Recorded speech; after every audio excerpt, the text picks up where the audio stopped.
What is going on? It is Alex coming back at you with another video, and today it is the day I dropped the top 15, it's actually 16 wide receivers in the 2024 NFL Draft. If you are new, feel free to like, comment, and subscribe. You know how to use YouTube. Let's get right in on this. We just breached 10K, so we are on to 15, if not 20 by the draft. Let's get it going. So, yes, this is going to be a breakdown of a lot more than my last wide receiver rankings. As y'all know and watch some of my more recent rankings videos on other positions, I actually have a legitimate grading scale. That's not just something I pull out of my ass. It is a numerical, analytical grading scale, but I've actually separated it into multiple tiers this time. I have 4 tiers. So I have the wide receivers that I think are wide receiver ones. They grade out the best. I think if a team doesn't actually have a bona fide leader, this is a guy who can step in day one and be that wide receiver one. Then, of course, the tier 2s are those guys who are going to be wide receiver 2s. Now, they're going to need somebody to be, the head honcho there, day one. But I do have a theory that you can essentially have one tier of growth in the NFL. Some guys who are really special have multiple tiers of growth, but everybody who I have as a wide receiver 2 or in that green tier, that tier 2, can easily become a wide receiver 1 with development. And that's a very good thing. These are guys that you want to take in the first round, maybe the early second, guys who will have a path of progression to being your leader in that receiving room. So the tier 3, even the guys who are considered day one wide receiver 3s, those guys can eventually easily become that wide receiver 2 and become a massive part of an offense. And wide receiver, that tier 4 range, those are guys who I still think could get every down snaps. This is a really good class. So that's why my tiers, I only have 4 tiers for this specific group because there are really good players in this class. Now, here are the categories. So we have 2 forms of change of direction. Essentially, this is route running. There's going to be a variation for players who could run slants, post corners. Those routes a lot better than others. That's why I want to give them their own specific category. That's what a 45-degree change of direction is. Hard cut are the ins, the outs, the 90-degree and 180 turns, and 270, which is a comeback. So, like, how fast can you stop on a dime? And when it comes to hard cut change of direction, I do really focus on the ability to not round out your routes unless you do it really fluidly, which we'll talk about very soon. Run after the catch ability, pretty self-explanatory. How good are you after the catch? Separation is about consistency of separation. There's some guys, like we'll talk about Marvin Harrison Jr.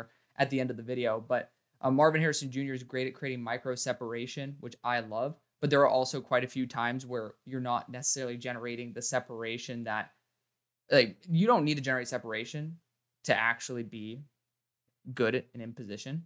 That's what Marvin Harrison Jr. does very well. So I call it micro separation. Like, you have the ability to be open even when you're not necessarily open, but there are guys like Xavier who are so fast that they're going to be having much more separation. So essentially, how close are the DBs on a consistent basis? Hands, pretty self-explanatory. It's essentially based on a drop percentage because I actually trust PFF for the most part to count a drop as a drop and not as a QB flaw. Release, it is going to be one of those more finer, intricate details. If you want to look at how talented a receiver is and how dedicated they are, I highly recommend looking at their change of direction because that requires a lot of footwork. Physics exists regardless of what player it is. Like, physics doesn't care if it's going to be Marvin Harrison Jr. or Jalen Polk. But same thing with release. Release is something that's a very big of footwork, body. You have to have a good fluidity. You have to have good timing. That's something that is a big factor for receivers that have the little things down. So those are the receivers I usually fall in love with, the route runners, the guys with good release packages. Speed, self-explanatory. It's how fast are you in a straight line or in general around your whole routes. I do factor in how fast players keep their speed on a lot of different routes because I think that matters. Burst, it's explosiveness. Like, can you get that extra lunge, that little micro separation? Because sometimes you don't need to be fast to be open. And that's why you get to see guys like DeAndre Hopkins who aren't going to be running 4.2s, but they're still open because they know how to change directions fast as well as close in on the ball and get open. The only thing that matters is if you're open. So it doesn't matter if you're getting there through speed or through explosiveness. I equally weight those. Versus the press, this is actually, so I actually have the majority of these categories at 10 or 15 points, respectively. This is where I start getting versus 5. These are little nitpicks. How do you handle physicality? Like, are you good down the field in terms of being able to get through someone who's pressing you? Some receivers are, some receivers aren't. And then it's a new category into my system. So you have that there, contested catch. Essentially, that's also going to be a hybrid between the statistics of, contested catch percentage, as well as do you know how to play the contested catch? And then blocking. That's my brand new one. I actually added it in from Odunze. So we'll talk about that because I thought that there needs to be a little bit more focus on the mentality of the game. And I think motor and blocking, you'll see kind of both intertwined with that. And then, of course, I'll have a dream fits category. I have height, weight, projection, where I think they will end up going. My grade says, roughly where I think they'll go. For comparisons, I don't give BS comparisons. There will be NAs on quite a few players, but there's some that I really feel passionate about. And those are the comparisons that I will bring to you. Now, something I will say is similar to the tiers. The grade is not necessarily who I think they will be. It's who they are right now. So that's what the whole entire point of this video is for. I get to tell you who they are now and who I think they will be. So let's start off the video with that tier number 4. This is going to surprise a lot of people. It hurt me a lot because I was expecting to put Jalen Polk in like my top 5 or top 10. But Jalen Polk, he's here at 16.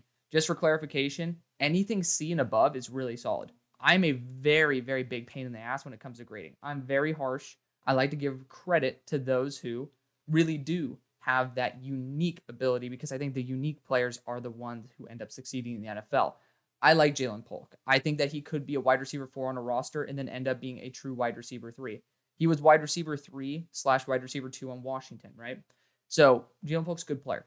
I love his blocking. That's one of the things that stood out to me. Washington receivers love to block, and they do it in a very good way. Being in the 63 range is still very solid. Like, this is on a 53-man roster grade. At 16th, this is on a roster. I still think he goes in the first 2 rounds because 6'2", 204, that's a really, really good build. But I just think that he hasn't gotten the intricacies of the game down. His release package, developing. Solid enough for a guy who's in rotation. But I think his route running, and this is a kind of a gripe I have with a lot of the Washington receivers, I think they'll actually improve on this significantly in the NFL, which is why I wanted to include him on this list. It's not there yet. I don't think even Odunze is not the best route runner in the world. These guys are pretty damn solid athletes, even though C and C+ for speed and burst, not necessarily going to be your elite athlete, but adequate, right? You have to have a C athleticism in order for me to really consider you to be a potential starting caliber wide receiver, and he has that foundation. There's a lot to his game that I think needs to be worked on, and I think he doesn't need to be in the spotlight right away. So for teams that do have those guys who can take the spotlight right now, like the Eagles, they're looking for a wide receiver 3. A.J. Brown, Devontae Smith, those guys are great mentors. That's a guy who I would like for them. For the New York Giants, this is a guy where, nobody really expects much from the receiving core of the Giants at this point. They've been pretty inadequate since Odell Beckham Jr. left. So this is an opportunity for him to have time to grow, and Dable knows how to work with the offense. I trust him to be able to elevate Jalen Polk into the wide receiver 3. And this is a guy who I actually think could be a wide receiver 2. So this is like one of those exceptions to the rule. I really do like Jalen Polk. And then the Dolphins. Obviously, Tyreek Hill is going to be leaving within the next couple years. And that's a really good mentor to teach the intricacies of the game. So yes, I'm going to receive a lot of hate for not liking Jalen Polk as much as the guy next to me, but I also really do believe in him. It's just the player he is right now isn't refined enough to be a starting caliber receiver, and I think he will develop into that if he goes to the right situation. So next, I got Jermaine Burton. Breaks my heart. He was a top 32 player on my board for the majority of the year.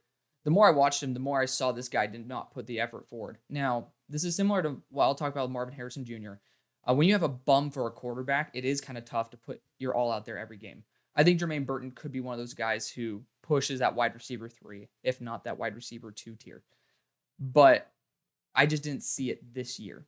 Like last year, obviously, he was one of my favorite wide receivers, showed really good athleticism. This year, I just didn't see that on a down-to-down basis. He almost took his slant routes off. He would just round them out, go slow. It's almost like he didn't trust the quarterback to put the ball in the right spot. He might have some validity there, but I'm going to tell you exactly the player he is right now. I do think he has the ability to bounce back, but there's also questions over his motor and over his personality. I really saw that reflected in his game. That's a big turnoff for teams. When you don't succeed properly, I mean, he went to the playoffs too, so I don't understand why he was being that much of a pain. But I mean, hell, I think he got 20 yards or something versus Georgia, and then he was standing there like staring at the crowd. You know, to be fair, I love to shit on players who went to my high school's rival. He went to Calabasas with Johnny Wilson and Micah Pittman, went to Oaks Christian. So, you know, there is that natural underlying anti-bias there. But, you know, I've always wanted to root for Jermaine Burton. He just really didn't show out the way I hoped for this year. Good hands, obviously, like his drop percentage is extremely, extremely low, which is, again, probably the foundation for the majority of these hands comments right here. But again, he used to be someone who I really trusted with that release package. It's almost like he took the year off. I think he could bounce back, but you know, that's not something when there's so many really talented wide receivers who are working their ass off every single rep. Not something I appreciate. And the thing that was the big kick in the balls is when I saw how he just did not make any effort to block. He just didn't want to. And I'm seeing guys like Xavier Worthy, who aren't very good at blocking, but still have the drive to block on a lot of reps, who are 20 pounds lighter than this guy and taller, still wanting to block. That's an issue. So I think that the talent is there in a team that, you know, maybe where you send him back with Bryce or, you know, put him with Bill O'Brien or, I mean, hell, if you send him to the Eagles, because, you know, I'm going to have Philly be there because I think someone who has the potential to be a deep threat or, you know, someone with a lot of potential. I think the wide receiver 3 spot at the Eagles hasn't really had a bona fide player for a hot minute. So that's why I'm going to be a little bit more comfortable with putting someone there. This is the next tier. Technically, Brenden Rice has a lower grade than our buddy here in Jermaine Burton. But, so I got to put him this way. I saw someone talk about Brenden Rice as Isaiah, like the way he runs his routes is Isaiah Pacheco. Not the player himself, but he was almost angry at the ground. And when I first heard that, I was like, damn, like I could really see that. The issue is that he's a subpar athlete, really subpar athlete. And this leads to almost no separation whatsoever. Now, there are 2 ways you can look at this. One, throw him out the window. Just say, screw it. You're not a good enough athlete. You're not going to be an NFL player. That's something that I thought when I was watching him. But something else came to my mind. When I watched how smart he was, like he made plays. He gained his own separation through just almost the defender taking the rest of the rep off because they almost got comfortable with the fact that they would be in range of him. He's a good route runner. But the thing I love about him the most, he really has the intricacy down of the release package. I love that. He's a good blocker. He's a guy I want in my locker room. So I think, obviously, the Niners are going to be a target team for me. I mean, it's where his dad played. But, you know, when you have somebody that has the finer details of the game down, I almost feel more comfortable working with that because NFL teams are going to recognize we don't need to put our best corner on somebody who is not supremely athletic. I almost trust Brenden Rice to produce more than some of the guys above because I think NFL teams are going to put him in the back of their mind. Subpar athlete, you know, he's not going to gain that much separation. We don't need to put our best corner on him. And that's where the intricacies of the game ruin these subpar corners because he's going to have an elite release package, get great positioning, and then you just toss him an absolute dime. This guy's going to be a beast. So that's why I put him in this tier because I think that the NFL is going to underappreciate Brenden Rice and he's going to take advantage. But overall, you know, really good player. I just think that, you know, there needs to be a particular role where the top DBs are not going to be facing him. So he will be a wide receiver 3. That blocking is going to be undeniably an asset. So it is what it is. But the athleticism, huge concern. Next, we got Xavier Legette. A lot of people are going to be like, wow, you're low on Xavier Legette. I'm not. The one reason he's here is because he's an absolute crap blocker. The dude puts no effort in at all. For 220 pounds, I was expecting him to just be destroying dudes on a daily basis, on a rep-by-rep basis. He didn't. I didn't trust him. And that's something that, you know, could be the difference between, because I think I gave him like a 1 or a 1.5 out of 5. That's the difference between him being damn near a 70 and then 66.75, which, as you continue to watch this, you will see how close or how many spots up you get just by being a 70. So if he ends up being a better blocker, you'll see. I love the fact that he maintains his speed throughout all of his routes. He really is a deep threat. Like, this guy takes the top off of the defense, and he's able to do it over the middle of the field, on the outside. Like, I love it. I really do. He's a great athlete. I do think he takes a little while to build up to that speed, but that's why they also hand him the ball off quite a bit. So I think that he needs to be better at breaking tackles. He still can, but I just think that his overall speed is his main asset as a ball carrier. That's something that can change, something that probably will. But when it comes to his route running, he is actually a pretty solid route runner. I don't like the fact that he rounds out a lot of his routes, but he still has those really, really good reps. And to me, that's translatable. So that's why I still think he's a wide receiver 3, day 1 in the NFL, could easily be a wide receiver 2. Hard to believe that someone at his age, I think he's going to be closing in on 24, is going to become a wide receiver 1, but still possible. Again, I think a 2-gap jump is possible. Almost impossible to do a 3-gap jump. I cannot see Jermaine Burton. I cannot see Jalen Polk being a true wide receiver 1, but I think with the right work ethic, they could jump to wide receiver 2. So keep that in mind as well. Xavier Legette also just doesn't handle press very well. For a man of his size, it does surprise me. But great hands overall. I mean, again, B is a really, really good grade. Like, I'm a pain in the butt grader, but I love how fast he is over the entire field. So gotta call it out for what it is, but great size. Just if he ends up blocking a little bit better, he is going to be multiple spots higher. Is what it is. This is going to piss some people off. Xavier Worthy's here at pick 12, or at spot 12. And I'm going to preface it with this. I actually really like Xavier Worthy. I watch a couple games of his, and I'm like, man, I'm not seeing it, right? It's him and Marvin Harrison that I watched the most games out of this entire year on, because I fought to find the love for him, and I found it. I did. Him being at 12 shows you how damn good this class is. I just have to say that. It is a really good class. One thing about him, at 172, I thought he'd stop a little bit quicker on a dime. Like, I see wide receivers at 200 pounds run a little bit more efficiently in terms of their routes. He is a deep threat. B+ sounds crazy, but honestly, it's 0.25 points below the guys who got A minuses. So it's not like it's a legitimate tier jump. I didn't see the consistency of speed throughout all of his routes. Deep threat wise, sure. I think he might be in the 4.3s, if not 4.2s. I think that's fine. So maybe he should have an A-. Not going to really affect his overall grade. You'll see the next guy above him is, well, technically it might have put him 1 spot above, but it's not going to really do that much for his overall grade. He's a really good player. He knows how to gain separation because he does have that deep speed. And when he is a little bit more consistent, because I do think he takes some reps off, like, blocking wise, he's not good. I still respect the fact that he can, he still tries. He still tries, but take some reps off. I think that he needs to be a little bit more refined, a little bit more efficient in his route running, and that's okay. But remember, anything above a C is NFL adequate. He's adequate everywhere, except why would you have him do a jump ball anyways? It's not good statistically there. A team that wants him to be a jump catch threat probably should get a new passing game coordinator or OC. Just saying. But, I mean, who the hell is going to expect Xavier Worthy at 6'1", 172 to actually be a good blocker? So, there you go. This is a holistic view. If you want a deep threat, I'd take this guy in the top 75.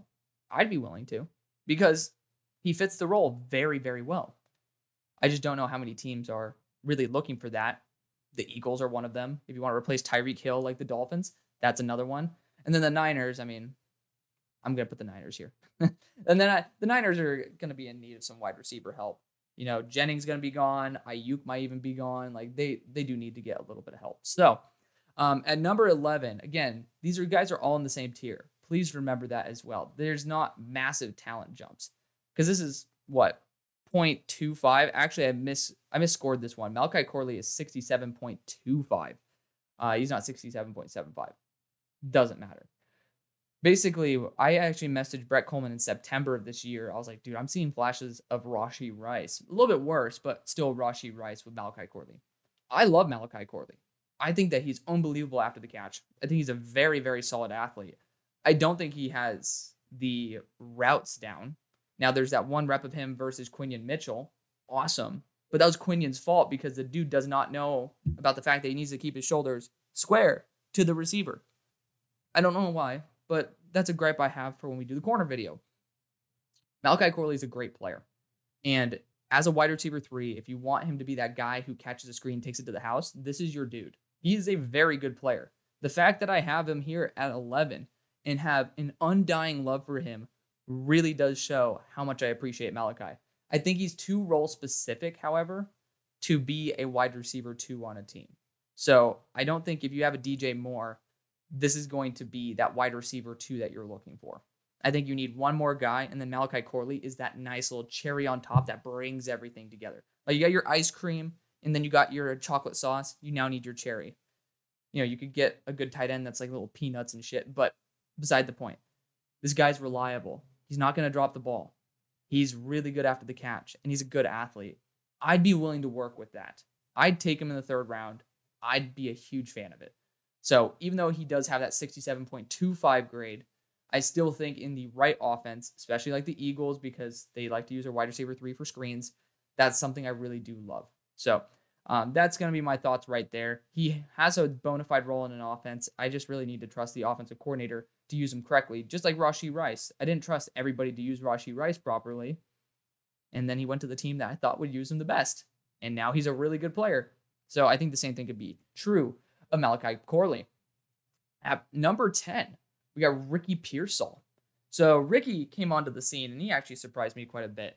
Like, obviously, he has those really, really good catches. That's not really reflected in the contested catch game. Like, to be fair, his quarterback, Graham Mertz, is not very good. So, statistically speaking, maybe should have boosted the contested catch up a little bit. That wouldn't have changed his overall grade. Just to be clear, it would not change his ranking. So, maybe it's a C+ in contested catch because he makes some highlight reel catches. But on a consistent basis, he's not reliable in terms of go up and get it. He just has those catches where it's like, holy crap, like you caught that? So I think he has catch in traffic ability that is unreal.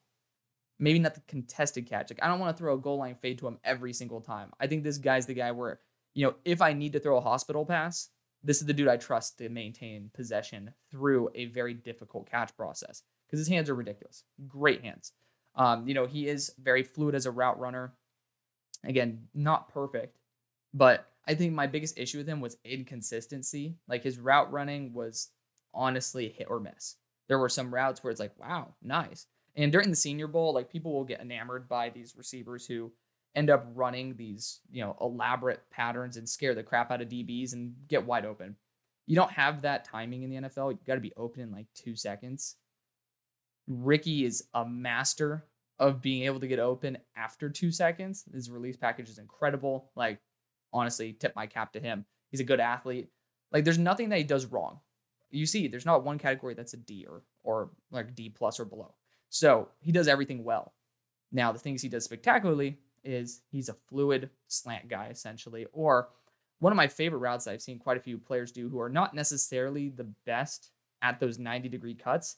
I've seen actually Xavier Legette do this. It's almost like they do a slant and then they do another slant. So it's almost like they fake the defender that they're going to be doing a skinny pose, slant, 45-degree cut. And the eventual goal is that it becomes a flatted route. So like an in route, out route, etc. So then they do the next 45-degree cut. And that almost makes 2 moments of separation. So I do appreciate that because that was the first rep I actually saw from Ricky is one of those reps. I'm like, I appreciate that. If you're not the best at those ins and out routes, it's at least okay to show that you have a different way of getting open on a similar route. So cheers to Ricky Pearsall. I still think that he's a really good receiver. Again, wide receiver 3 on a team. But, you know, a team I actually did want to partially mention here because somebody brought it up in one of my videos is the Rams. Because, like, okay, Cooper Kupp, Puka, as well as Ricky. That would be a really good dynamic trio. But there's a lot of teams in here, especially for the Bengals, who, you know, you're going to be losing 2 wide receivers or a minimum of 1. I'm pretty sure Boyd's going to be the one who's gone. You're going to be looking for that wide receiver 3. So these are all teams that I think need a wide receiver 3 day 1. And this is a guy who could actually eventually end up being that wide receiver 2 for him. Now we got the wide receiver 2s that I think could easily become wide receiver 1s. Brian Thomas.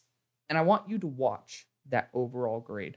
Look at the difference between this and spot number 3. Then you'll understand how freaking talented this class is. Because Brian Thomas is a top 5 wide receiver in like 99% of classes. He's top 5 for a lot of people.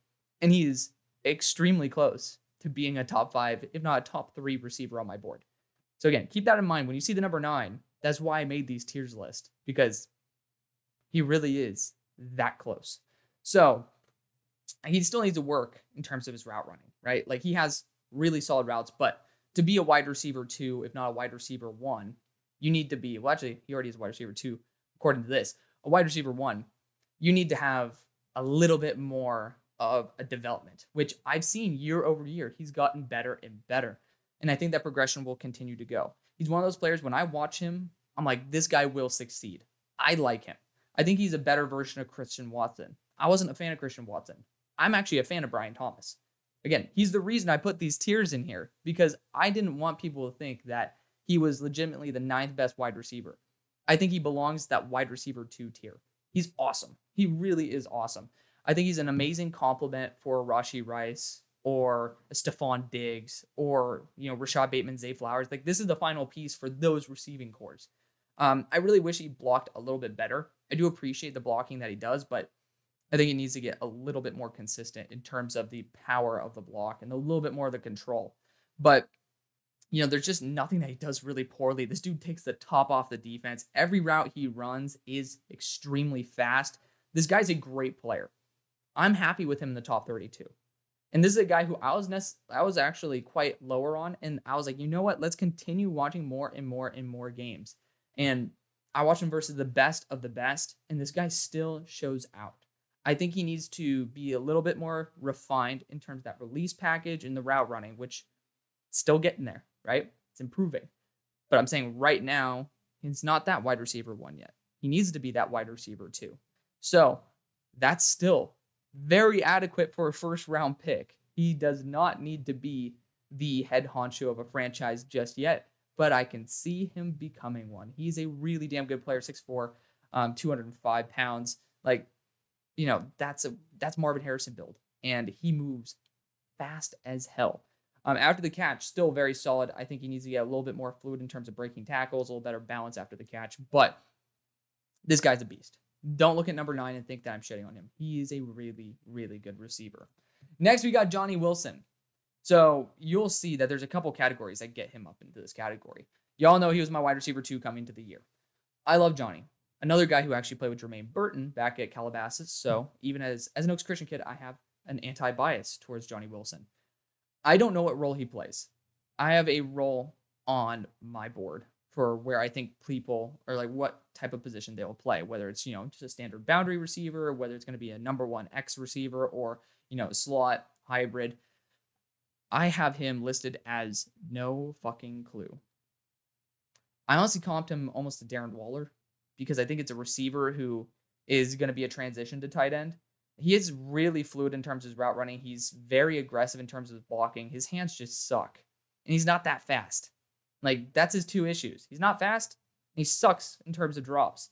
He has unbelievable contested catches.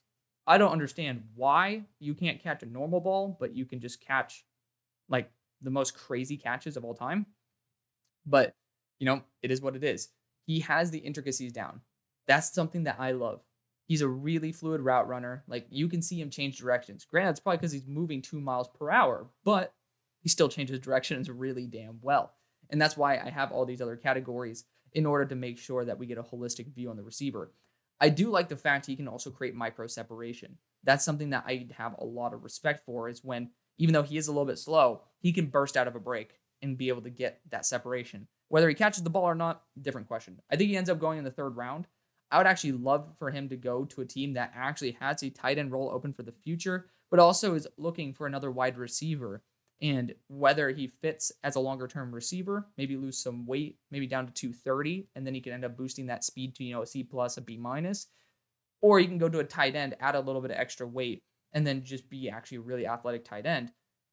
That was my deciding factor with these 3 teams that I have below. Kansas City, you're going to be looking for a contingency plan for Travis Kelce. Someone who's a great route runner, honestly, a pretty damn solid blocker, and just actually that receiver mentality does fit that mold.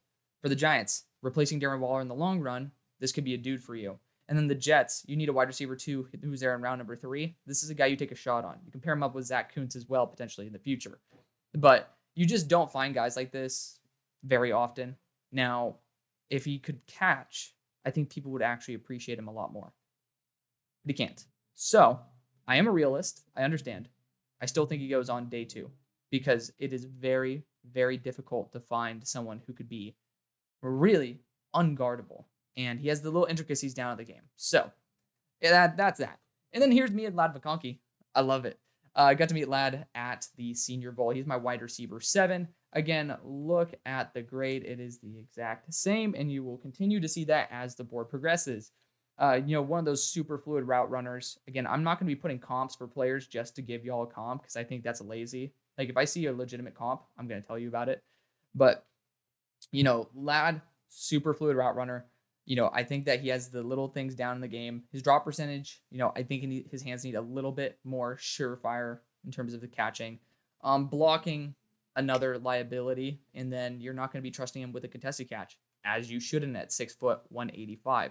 Now, some people said he was like down that 5'10 range or 5'11 range. Who cares? Like, those are like minute changes. Technically, based on his height, since I am 5'9", that is about 2 inches, like 2.5 inches. He's also in cleats. Just got to say that. So, does feel like it is kind of, 5'11". We'll see at the combine what the actual numbers are because I don't fully trust Senior Bowl numbers compared to combine numbers. It's a little bit more official, a little bit more sanctioned as well. But this guy is just pretty much amazing in everything, except his hands just are a little bit questionable.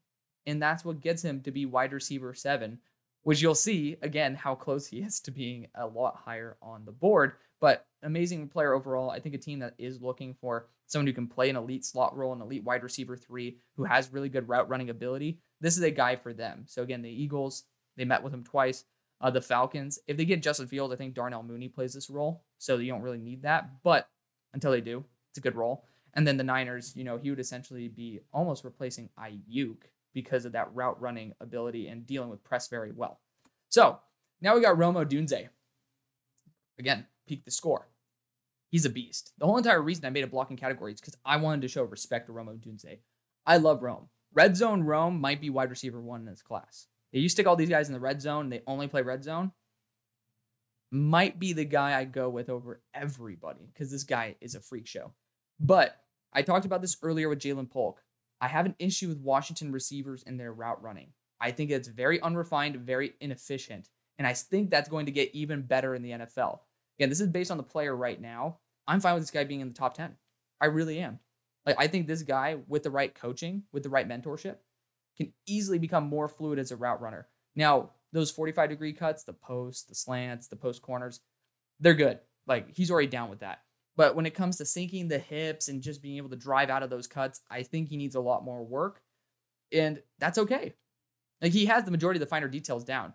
And that separation factor, I think, will get significantly better if he understands how to become more efficient with those steps. Like, I highly think that there's a correlation between hard cut, change of direction, and separation. Like, highly think that, like, that and then burst. Those 3 are kind of like a holy trinity, so to speak, for being able to influence one another. So he's not there yet with the hard cut, change of direction, the 90 degrees, the 180s, and the 270s.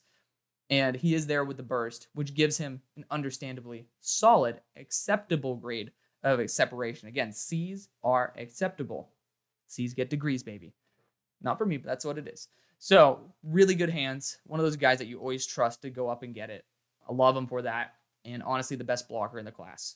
I love that about him too. This dude played through a punctured lung and broken ribs as well. Got to remember that. And he's a really good athlete.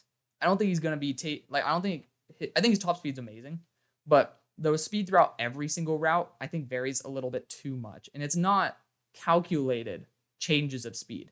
Like, you see a Marvin Harrison Jr., he'll slow down over the middle of the route when there's a gap, right? That makes sense. Malik Nabers does that too. That field processing. I don't know if that's always there for Rome Odunze. I think it's been there in spurts, but I think he'll get better and better with that. It's the ability to generate separation in the red zone. Like if I have red zone separation, I'd probably give it an A+.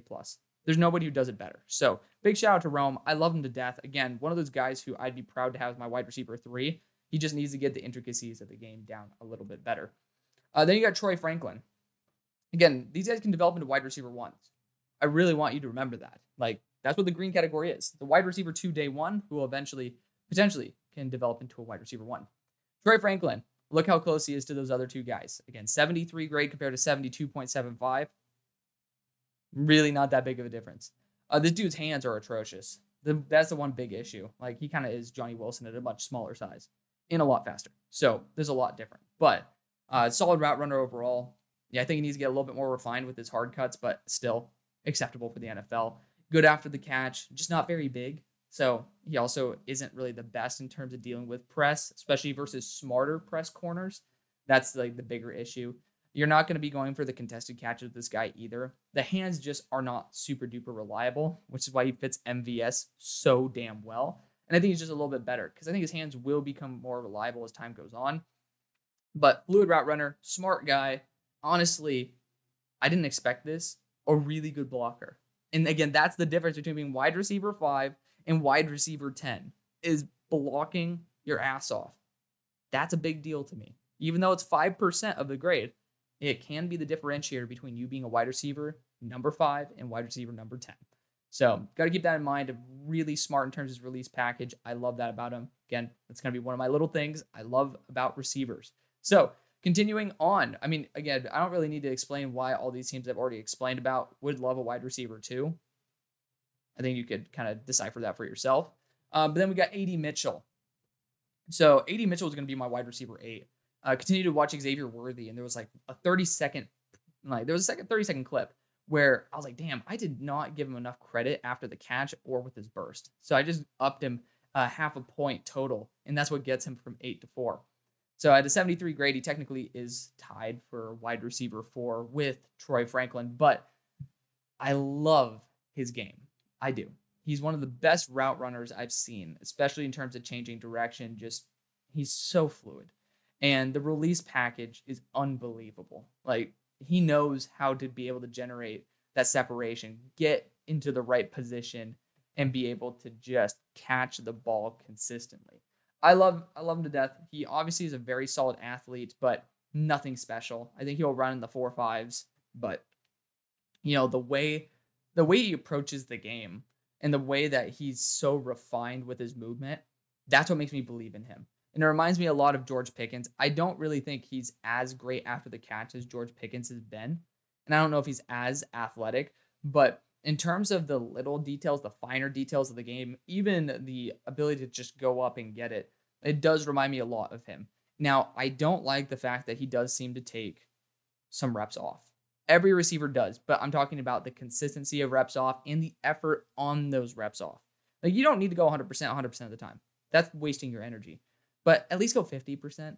Like, don't really make it obvious and just don't do anything on your reps off. It's an issue I'll talk about later as well. But that's my only gripe with him. You know, there is that potential Terrace Marshall Jr. effect where you kind of know when the ball's coming to them because that's when they're actually trying. So that's going to be why I have my comparison of George Pickens times Terrace Marshall. I think he needs to block a little bit better and a little bit more consistently, but he's a damn good player. I really do think he could be something truly special if he ends up being a little more consistent. So teams that are looking for a potential wide receiver 1 should be looking for A.D. Mitchell. Then we got Keon Coleman. Definition of prospect fatigue. Everybody doesn't like Keon Coleman anymore. I do. Again, look at that. You want to remember what wide receiver 10 was? Ricky Pearsall, 69.75. That's how close his receiving class is. So it really is what flavor ice cream do you like, not who is number 3 and who is number 10. Because it doesn't really make much of a difference. But Keon Coleman could be a true X wide receiver. Obviously, he's one of the best in the game in terms of reliability at the catch point. Turns 20-80 balls because that is really what it is. It's not 50-50 to 80-20. It's 20-80 to 50-50. This guy makes it the 50-50 ball. Like, you can trust this guy to go up and get it. After the catch, honestly, we've seen the highlight tapes, but consistently speaking, he is really mobile for a man of that size to be able to, you know, take full advantage of that. He's pretty damn fast in a straight line as well. I don't think he has that micro separation ability through the burst that other players have. I think his route running is solid, but again, you have that triangulation of hard cut, change of direction, separation, and burst. All of those are C pluses, right? They all affect each other a lot because your burst out of a break, sometimes, if you're not an amazing route runner, is the difference between being open and being taken care of by the defender. Like, that is something that really does matter. And Keon can continue to develop that. That's not the role he's going to play, though. He's going to play that guy who changes a 20-80 to a 50-50 ball and still has that ability, if you give him a screen, can take it to the house because he's fast enough and he's good enough after the catch. So I love him. You know, he has, especially versus the press, like something that is rare is to see someone who is so unrefined with their release package still handle press coverage very well. So if he continues to work on the intricacies of the game, again, release, hard cut, change of direction, right, and separation, like they all kind of work together, and burst out of a break. Like that is almost a technique thing rather than a pure athleticism. That can make him unguardable versus press coverage, and that's dangerous. So if you want a potential X receiver, this is your guy to do it. The teams below definitely fit that mold. Now we got the top two. We got the true wide receiver ones of the class. I love Malik Nabers. He's a great player. People are going to complain about the grade. Complain about it. I mean, have your own issue with it. I don't care. I'm a tough grader. I think that players who score above 75 are true wide receiver ones. That is not usually what people think when they see 76. Some people have like a 9 out of 10 grade. I don't give a damn. I'm sorry. I'm not someone to just give out free A's. I'm one of those teachers that you absolutely hate. But when you get a good grade from a teacher like that, you appreciate it a lot more than that teacher that always gives you the A. And that's why I appreciate Malik Nabers so much, even though the grade doesn't look that incredible. I mean, honestly speaking, wide receiver is the hardest position to grade really well in. It's very difficult. That's why good receivers grade poorly. Because all these categories, no one's going to score a 5 out of 5. Except Odunze in blocking. Like, no one scores a 5 out of 5. A+, that's almost impossible to get. A couple guys do, because they have low drop rates. But that's about it. So, when you have points being taken off every single category, and there's a lot of categories, it's going to be tough to be graded super highly. So, with that being said, I think Malik Nabers is a wide receiver 1. And I always talked about, hey, if you're in a wide receiver 2 category, I think you can eventually become a wide receiver 1. Maybe even higher. But, I think there's a solid 1-tier jump. The special players can get a 2. These guys are already wide receiver 1s, right? What's that next tier? It's in a super elite weapon. This is a generational tier. I think these guys come in day 1 as wide receiver 1s of a team. But if they develop properly, this is a guy that can be a franchise wide receiver 1 for the next decade plus. And I'm not talking about those guys where it's like, man, do we give him that extra contract? Like, no, I'm talking about those DeAndre Hopkins guys where it's like, dude, well, I mean, he should have stayed. I mean, if he stayed in Houston, was appreciated. This guy was, the best receiver in the NFL. I'm talking about the ability to be the best receiver in the NFL. You got Antonio Brown in there, right? You had DeAndre Hopkins in there. You had Julio Jones. That's the potential of this tier, is to be the best of the best. I don't know if the guys below that can be the best of the best. I think it'd be really good wide receiver 1s. This tier, they could be the best of the best. Malik Nabers is in that tier. And as someone who I had as a wide receiver 10 coming into the year, I'll admit, I think he was really unrefined. And he worked on his craft over the offseason, and he is a damn good player now. Still working in terms of those out routes and in routes being a little bit more sharp. He does round those out. Maintains speed really well through them. So that's why I give him a little bit of a break. B's are really good grades. Remember that. Like, barely anybody ever gets an A in route running. And you'll see next, even Marvin Harrison Jr. doesn't get A's in route running. Rackability. Technically, I could put this higher. This dude had 30 missed tackles forced. He's really good after the catch. But I'm talking about NFL rackability, where the tackles are going to be a little bit stronger. He's still getting there. Really, really, really good. Really good. But when you get to see someone who's essentially a running back like Malachi, Corley, those are the guys that get B+, A-. Like, you're essentially a running back. He's almost there. And I think you'll get there. Then you got separation. Talked about it. That burst, hard cut, change of direction, and then separation. Those all three work together, right? There you go. And technically speed does as well. This dude can absolutely fly. I love him to death. This guy is a game changer. The fact that he's worked on the little details of the game, that's why I love him. So he easily could have been wide receiver 1. But that's why I started building these tiers, because I want y'all to understand that these receivers really can be the best in the game. And if he were a better blocker, then he would be wide receiver 1. That's his fault. And I think he needs to do a little bit better with reacting in terms of the timing down the field versus press coverage. Those are my 2 little gripes with him right there. But this guy could be truly someone special. And of course, we got Maserati Marvin at number 1. He was higher on my board. I think this year, I actually ended up continuing to watch. I purposely never watched the best games of receivers because I don't want to see the best. I want to see why they're not the best, right? I decided to say, screw it. We're going to watch him versus Penn State. Like, after my grading system, he was the exact same grade, 76.75 as Malik. I was like, I gotta see a little bit more. Like, I love Marvin Harrison Jr. I love him. I need to see a little bit more. So, continue to watch. And I was like, all right, during Penn State, where he really performed well, why did he perform well?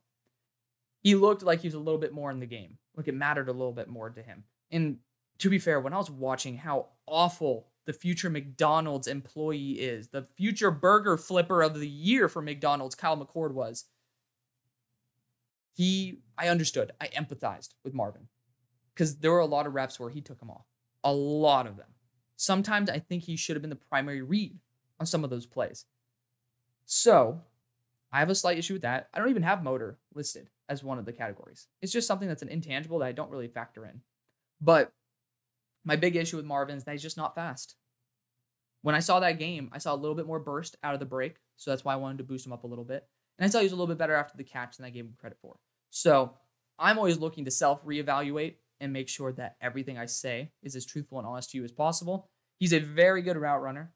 I think the passion for the game dwindled a little bit when he had, a McDonald's employee for a quarterback, but that's something that will improve at the next level. I think he actually could get to that A- range on both of those route runnings because that's where he was. Run after the catch ability, still improving, but at that size, he kind of looks. I don't know. I feel like he's kind of maxed out on his after the catch ability. It still separates very well. Micro separation was talking about that. And then, you can't really get very much better in terms of overall hands than Marvin Harrison Jr. He had an off year in terms of drops back down to 8% from like 3 or 4. That's a little bit scary. But again, his quarterback was absolute cheeks. I don't really blame him. But something I really love, he blocks really hard. And I respect that more than anyone because I love receivers that really put the non-fancy, the non-glamorous side of the game and really care about it. And they put it to work. That's what Marvin Harrison Jr. does. I think he can be truly someone special. I think he's a wide receiver 1 coming into the NFL. But I think he still needs a little bit more refining until he becomes the best of the best. But it's easily achievable if he puts his mind to it. And I think he will. So that's going to be the video. Thank you so much for watching, showing the support that you always do. I love y'all. See you on the far side.